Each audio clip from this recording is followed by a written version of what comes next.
Guys, I believe we're live. And what I need to know is if my microphone is kicking. That's what I need to know right now. I got to hear from somebody. Um, is this microphone actually on point? Because I switched the microphones because we're using a new one for my music, but I'd like to use the same one for my boom breakdowns, and we got the pop filter on, baby. Um, so yeah, hopefully this pop filter is working good.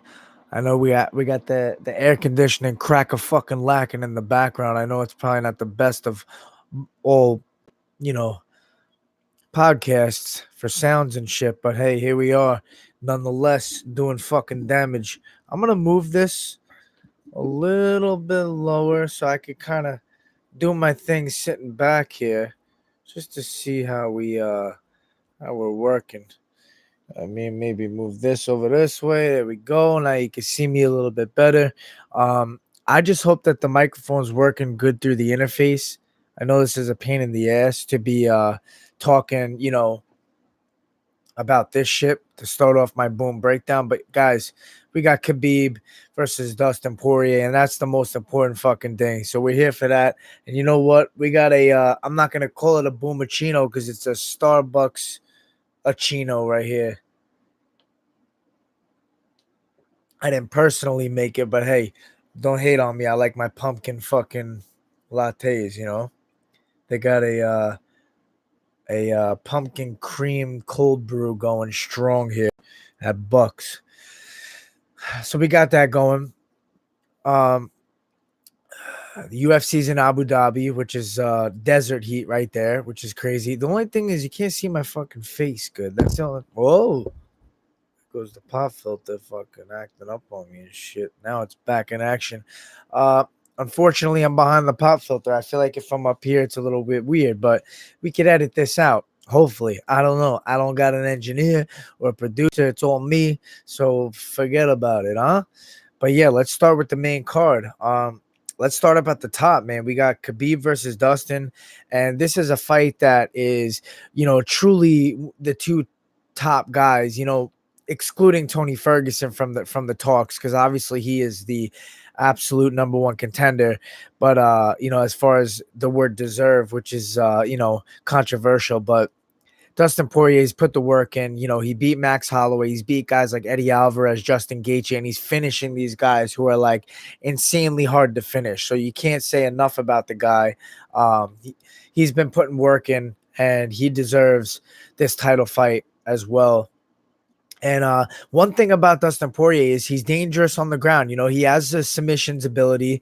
He has good takedown defense. I wouldn't say it's flawless. He's been taken down in fights before by less wrestlers than Khabib, but he is a guy that gets back up to his feet or threatens submissions off his back, or you know, uh, definitely puts in work on the ground where it's not just it's going to be a fight. It's going to be a dog fight. He's not just going to get mauled, I feel like. But eventually what happens is if Khabib could take you down early on in the fight and be, you know, holding you down for a while, that's going to be a problem, because you're going to start questioning yourself.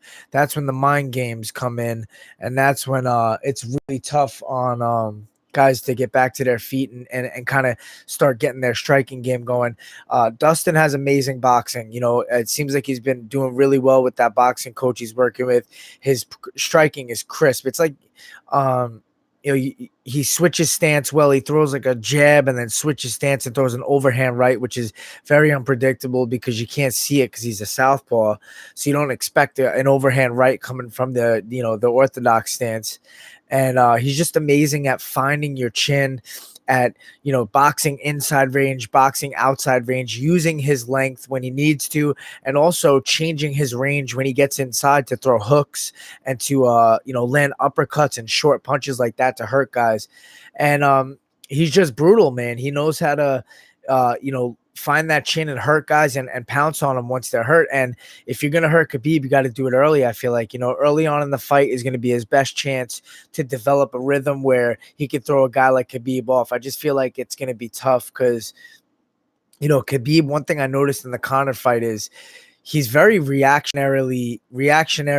His defense on reactions is very fast, very sharp. He's aware, he's alert, he sees what's coming at him, and you could see he twitches very fast. Once he sees a left high kick coming, he moves to he moves to his right. Moves to his left, away from it. Once he see a big hook coming, he moves away from it, like circles out, gets away, gets back to the center, resets. He's a hard guy to target. He's been hit before, guys like Michael Johnson. We've seen his chin tested, but 27-0, man. 27 have tried, 27 failed. We've heard it over and over again. It's just one of those guys that just have a hard time seeing him lose. Cheers. I know you can't see the fucking beautiful face, but there it is. Yeah, I think if Poirier is gonna get something done, he's got to do it early, first round. He's got to start landing early.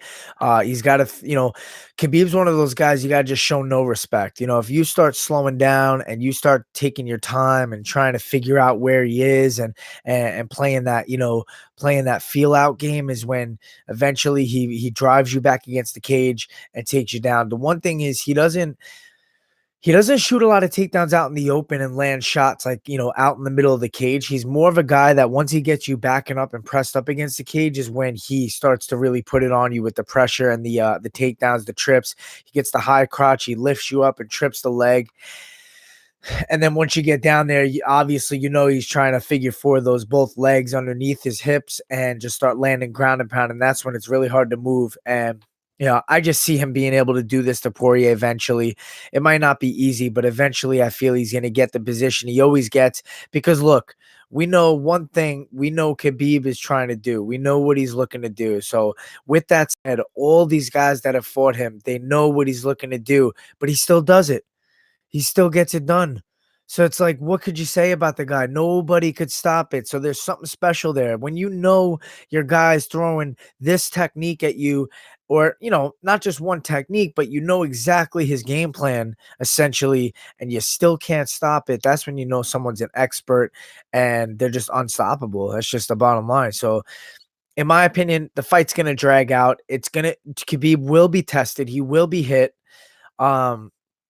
But I ultimately see him taking Poirier down, and Poirier struggling at some point to get back up after he gets a little bit tired. He might get back up once or twice, but Khabib is a guy that even if he fails once, twice, three times, he's hitting that fourth takedown. He's running you. He's not going to stop. And that's just his style. And if you can't deal with that and you can't constantly keep up with that pressure, at some point you're going to fade. And I see Poirier fading at some point.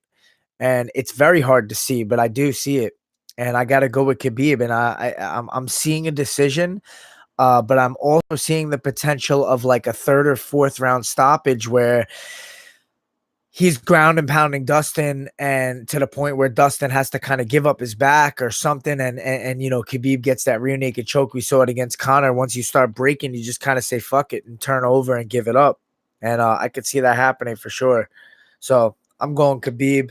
Decision or a third or fourth round stoppage later on in the rounds.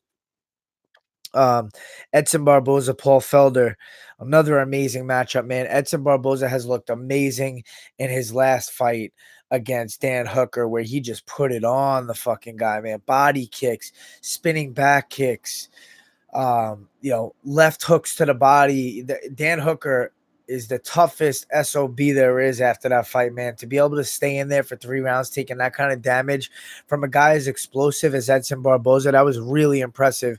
And I was shocked, man. I was like, wow, how is this guy staying in there? But Barboza, he's had ups and downs in his career, and he's lost to guys like Khabib and guys who have, Kevin Lee, guys with really heavy wrestling pressure. But Felder's not that guy. Felder's a guy who's going to exchange with you. He's going to be stubborn in there. He's going to want to take your head off with his spinning elbow or spinning back fist. And I just see Edson being a little bit more explosive, a little bit faster, a little bit more powerful. I think they're both dangerous fighters, and they both have finishing ability, equivalently in this fight. But I give the edge slightly to Barboza with his switch kicks, his body kicks, head kicks, his ability to use footwork and movement. Felder's a guy that doesn't move as much. He does move well, but he doesn't move as much. He's more of a traditional Muay Thai striker, whereas Barboza is more athletic and I think more lateral movement and spinning techniques and quicker off the floor as far as throwing kicks goes. Felder has the advantage in the inside Muay Thai with elbows and knees and stuff like that. And if Felder's smart, I think he tries to take the fight to the ground. If he wants to tire out Barboza and throw him off his game, you got to get dirty in there. You got to get close to him. You got to get clinchy and push him against the cage and work those elbows and then maybe hit a takedown and work some ground and pound. Felder showed some really, really great ground and pound in that fight against Charles Oliveira. That was impressive. So I think that'll be smart if Felder looks for that. I could see that being a route to success for him, but I don't know if he's going to look for that. I think he's going to exchange with Barboza, and I think it's going to be a detriment. I think Barboza is going to catch him with something crazy, maybe to the body, maybe to the head. And, I think that's going to be it for Felder. I think it's going to be second round, potentially finish for Barboza, TKO, where maybe the ref has to step in because Felder's hurt. I love Felder. I hope he does well, but I just see Barboza taking it in this fight. Boom. What's up, Adam Rose? Yo, I don't know if you could tell me, how does the mic sound? This is a different mic I'm using. I was trying to get people at the beginning. Do you hear me through the mic well? Because I'm using an interface, and it's not the same mic that I usually use. Or does it sound more like I'm just talking into the computer? Oh, way better. There you go. Boom. So we're back in action. We don't fuck around no more. We're using this. Yeah, I know. You can't see my beautiful face up here. I don't know, because I'm afraid to move the mic too far down. And then, I don't know. Can you still hear it good if it's down here and not in my face?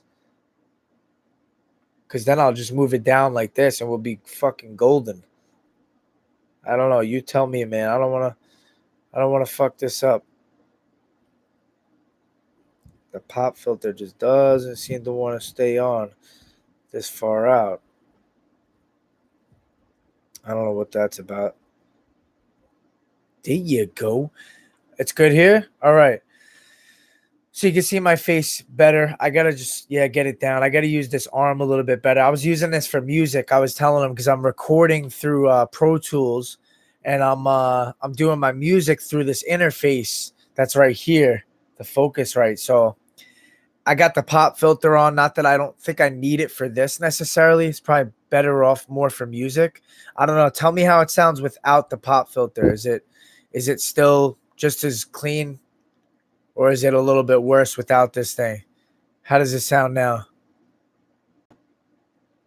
Talk to me, Adam Rose. Yeah, that's what I figured. I'll try to keep it on then, because we want to be professional. As unprofessional as I'm being right now, we want to keep it fucking, keep it clean here. My next fight, I am waiting. I'm training hard, man. I'm fucking putting in work. I'm training really hard. I'm hoping to hear back from my manager. We're looking for October, hopefully Boston. I don't want to go crazy too far. October 18th is in Boston. That would be perfect. If they want to make me wait a little bit longer, I think the New York card is going to be tough to get on, but that's another option because they have that in at MSG. So I wouldn't mind that. But yeah, moving on. No, we gotta get the rest of these fights in. So like I was saying with Barboza and Felder, I'm going Barboza, TKO stoppage. Islam Makhachev versus Davy Ramos. Davy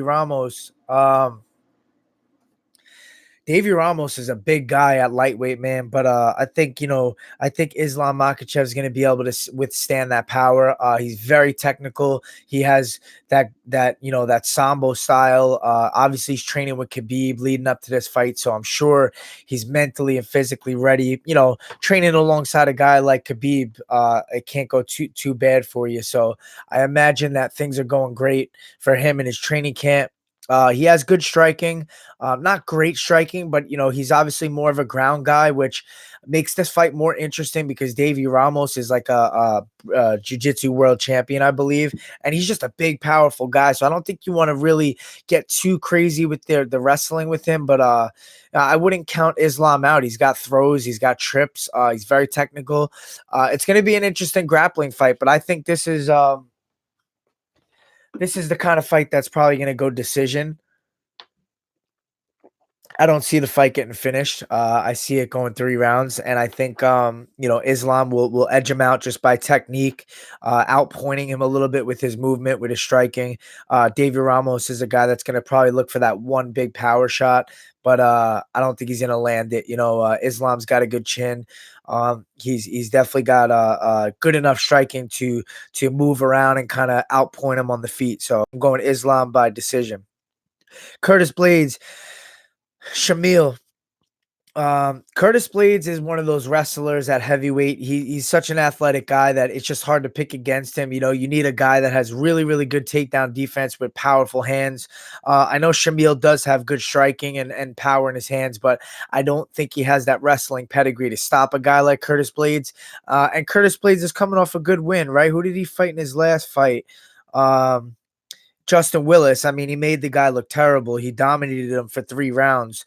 And then he schooled his ass on the mic. That was pretty funny. So yeah, I'm sticking with Curtis Blades. I think he's going to get the job done again. He's going to out wrestle this guy, no surprise. And he's going to beat Shamil by decision, probably in a similar fashion as his last fight. Mirbek Taisimov, Carlos Ferreira, both really solid guys, very even matchup. I think Mirbek missed weight in his last fight, but he did really well against Desmond Green. Ferreira is a really good striker, really well versed on the ground as well. He has some finishes. I think he finished Jared Gordon, who's a really hard guy to finish. Pinned his arm behind him on the ground and took his back or whatever it was. I forget the position, but he finished him on the ground. But Mirbek is a smart fighter. He outpoints guys, and the way he fought Desmond Green, who's a guy who also outpoints guys, was very impressive. He just fought a very smart fight, very technical. He's got that Muay Thai background. I believe he trains in Thailand, and I think he's just going to be the better striker in this fight. He has really good leg kicks, and he has power as well. Good size for the weight class. Ferreira, not the biggest guy, I feel, but he's a southpaw. He's tricky as well on the feet. He has a good pressure game, but Tysimov's got good movement. He gets out of the way. He uses his range, and I think he's going to outstrike this guy. He's going to win a decision. 3 rounds, most likely. I'll give him the unanimous for Mirbek. Moving down, prelims, Joanne Calderwood, Andrea Lee. This fight's hard to pick, man. Joanne likes these fights where girls come in and scrap with her, and I think Andrea Lee's the type of girl that's going to scrap. Her last fight against Caitlin Chikazian, she's more of an elusive fighter that outpoints you from the outside, and I think that frustrated Calderwood. But you know what? You got to deal with that, man. That's part of fighting. So tough style to deal with, but I think this is a easier style matchup for her to deal with Andrea Lee for sure. And I think she's going to get the job done because she's got solid Muay Thai, and she fights better when girls fight her back in the pocket and they're not afraid to exchange and get in there and get dirty. So I'm going to give the edge to Calderwood. I think she's going to have a little bit more precise striking. I think Andrea Lee is going to look to try to take the fight down a little bit. What's she do in her last fight?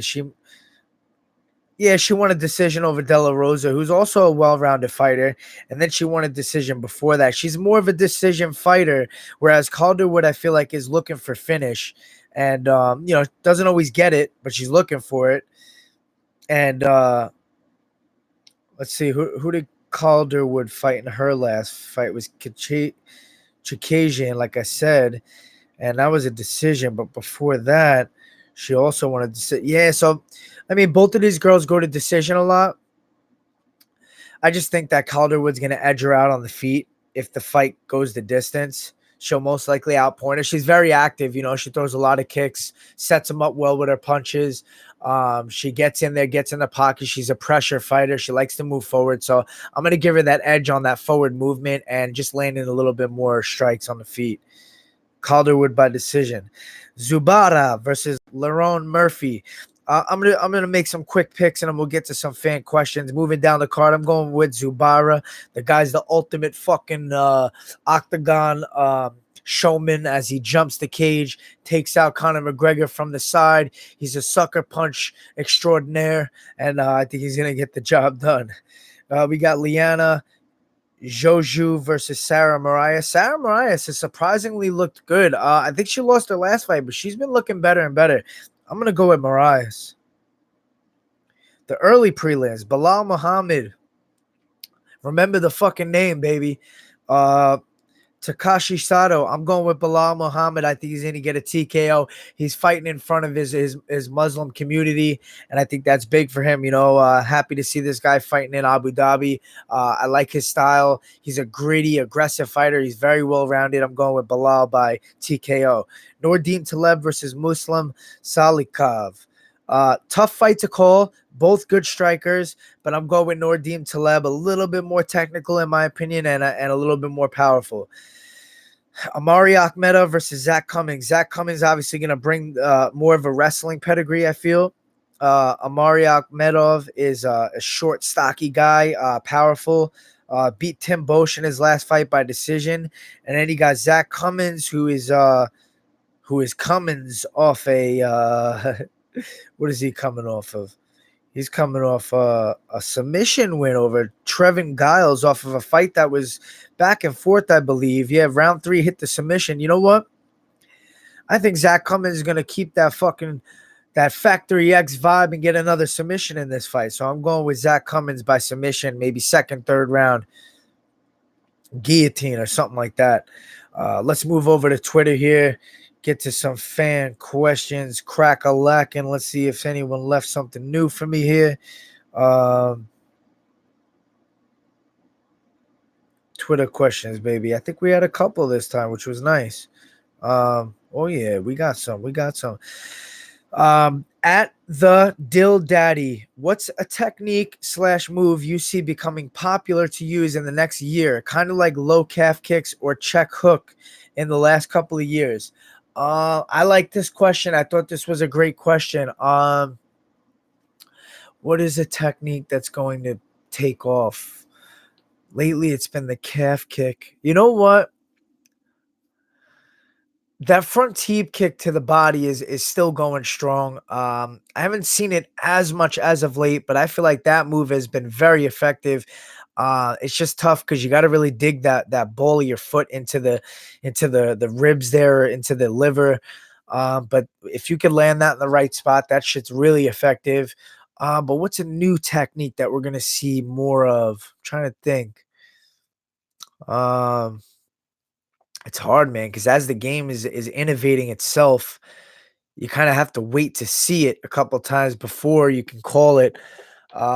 It's one of those things, man. Guys with creative mindsets are the guys who come up with innovative techniques and new techniques that you don't see often, or they reinvent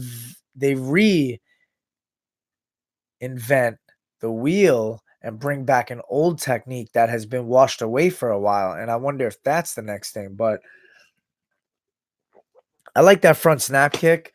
Maybe we'll start seeing the Superman jab come back, GSP style. I wouldn't mind seeing that. You know, that was a nasty technique he would use where he would use the front hand, cock back his leg, and then use that for range to then chop that leg right after that jab really sticks you in the face and then chops you down with the leg kick after. I like the Superman jab. I'm gonna go with the Superman jab, GSP style, bringing it back.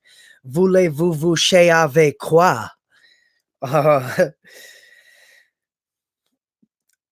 At crazy _ Italian 88. Who should be next after Dustin for a shot? Oh, so he's saying Dustin guaranteed. I say Khabib wins, and I say Tony Ferguson gets the next shot. That's what I'm saying, baby. What's going on with these fucking headphones? There we go. Now we're talking. Yeah, I'm saying Tony Ferguson. Who else, man? El Kakui, defend the vacate. The guy's got to get a shot. It's him versus Khabib next. Forget about Connor. Forget about anybody else. But if Poirier wins this fight, I believe that is the worst possible thing that can happen for Ferguson, because we all know that Connor holds his power here and he could slip in at any moment, and he beat Poirier already. So that's their chance to say, hey, Poirier, you want to avenge that loss against Connor instead of fighting Tony? Hey, you want a lot of money? Yeah, I'll do it. Fuck. Ferguson's out. I hope that doesn't happen, but that is a possibility. This game is unpredictable, so you never know. At Kairos_Bodley, is there a huge drop off in Khabib's activity between rounds 3 and 4, or at times is he just feeling himself and wants to test his boxing at some points throughout the fight? No, I just think he's a very intelligent fighter. He's got a high fight IQ. He knows what he's doing. He's mixing it up. He's messing with guys' head. He's showing them the wrestling. He's making them feel his pressure on the ground and what it's like to be underneath a guy like that. And then he's saying, well, now I'm gonna mess with you because you're so afraid of the takedown that I'm gonna land these big overhand rights. I'm gonna fake a shot and land an overhand right, or throw a big uppercut. How good his wrestling is what helps him land more strikes. That's just how it is, man. If you have a wrestling like Khabib, you're going to be able to land strikes in the later rounds after taking guys down over and over. They're just going to be worried about that takedown. Their hands are going to drop. They're going to be a little bit more aware of that and a little bit less aware of their head movement and their striking defense. At SBF Steven, I feel like Dustin has a certain toughness, grit, and all-around nasty fighting style that Khabib hasn't seen yet and could give him real issues. Am I delusional or what? No, not delusional. I agree with you. I think Poirier is on an ultimate high of confidence right now, and I really believe that he poses threats in this fight. I think he has the ability to finish Khabib if he could land that big shot early. And really set off Khabib's game. If he could stop a couple of takedowns and stay aggressive, it's really about how he stays mentally in this fight, how he defends takedowns, how he gets up off his back because he's going to get taken down, how he threatens submissions off his back in the process of defending takedowns, shit like that. He definitely has the heart, the grit, the toughness. He has it all, Dustin Poirier. He's in his prime. He's reached a level that he's never been at before, and I can't wait to see this fight because I do think he poses threats and definitely has an opportunity to win this fight. At Rabbit Punch MMA, you think Khabib's opponent practiced being stuck in Dagestani leg irons? Do you think his opponents practice, that figure 4 is what this guy's asking? He likes to get fighters there and move to half guard and work. What can guys do to escape, neutralize what position? Khabib gets that figure 4. He gets guys on their side and he reaches around the back and traps that far wrist because guys have to post on their forearm or on their hand to try to get back to their feet. The thing about it is that you have to do it at a pace that is so fast and so efficient that Khabib can't get to that far wrist. Because once he gets to the wrist and he crashes you down and now you're folded onto your shoulder like this, that's when it's over for you. You're stuck. You know what I mean? And now you got to deal with getting hammered down and try to figure out a way out. You don't want him getting that wrist control. You don't want him locking in that figure 4 on your legs and then dealing with it from there. You got to deal with it in the moment, in the process of him trying to get the figure 4. You got to be elbowing him and pushing his head and kicking your leg out and getting on one knee and then hitting him some more and getting up to another knee and pushing his head down and getting an underhook. You got to be doing this all at the same time. You can't wait. You can't pause. At Mad Mac 1981, do you think many will tune in? Yeah, this is a huge event. This is two of the best guys in the world. I think this is going to be a successful pay-per-view. I do think that you know, if Khabib wins and he fights Ferguson, that'll be bigger than this. But this is huge. There definitely will. It'll be a success. At Muhammadu, who has the better cardio? Um, I gotta go Khabib. Dustin Poirier has great cardio, but he has great cardio against guys who move and strike and fight the fight that he likes. We don't see how his cardio is when he's getting mauled or taken down over and over and over. That's when you see how good a guy's cardio really is. You're getting taken down, you get up, taken down, you get up, you're in an exchange, taken down, you get up. Okay, now it's the third, fourth round, and you got Khabib still trying to fucking take you down over and over, chain wrestling. How's your cardio then? That's what we're going to find out in this fight. Third round, fourth round. What does Poirier look like? How is his striking? How is his movement? How is his takedown defense? Is he holding up? That's what I want to see. What else we got here? Do you think Barboza still can beat Felder? And is Dana White gay? I have no idea. I think Dana White has kids. I think he's doing good. But if he is, all the props to him, all the power to him. Uncle Dana, fucking bald loves bald. You know, we see equality, baby. That's what I'm for. Yeah, I picked Barboza over Felder. I love Felder, but a hard pick, in this fight. I think Felder has very technical striking, but just Barboza is just devastating, man. He's just on another level of devastation than Felder is, in my opinion. He's gonna get kicked. He's gonna get hit to the body. And Barboza just looked amazing in his last fight. So if he continues with that momentum, I got Barboza for sure. All right, guys. That's it. I apologize for the beginning of this boom breakdown. I was talking a lot about the mic and how I sounded through the interface, but my man Adam Rose told me everything sounds good. So that was good to hear. I'm going to try to do it with this interface now. It sounds crystal clear. Thank you guys for tuning in. I appreciate it. If you give me a thumbs up, if you subscribe to the channel, that'd be great. We're staying consistent with the boom breakdowns. Follow me on Instagram and Twitter at BrianBoom135. Hopefully we got some fight news coming up soon.